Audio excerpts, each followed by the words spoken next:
An input device is any piece of hardware that allows us to send data to a computer. So, if you type a message on a keyboard or touch a screen to make something happen, you are using an input device. An output device, on the other hand, is any piece of hardware that allows a computer to communicate information to us.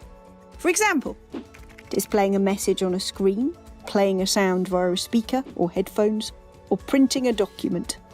So, if you want to play music on your phone and press play on the touch screen, you are using an input device to tell your phone to play the music. The phone will then play the music and the sound will come out through an output device, your headphones. The BBC microbit has several built-in input and output devices.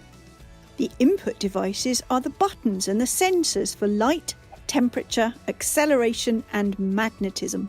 The main output device is the LED display. Your microbit can also send and receive information by radio, so it's both an input and an output device. You can also add input and output devices using the pins on the microbit.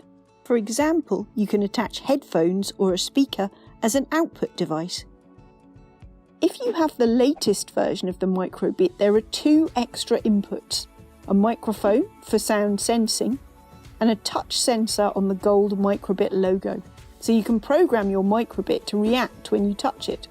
There is also an extra output, a built-in speaker to let you play the sounds you create instantly. So, you can interact and create even more with your microbit.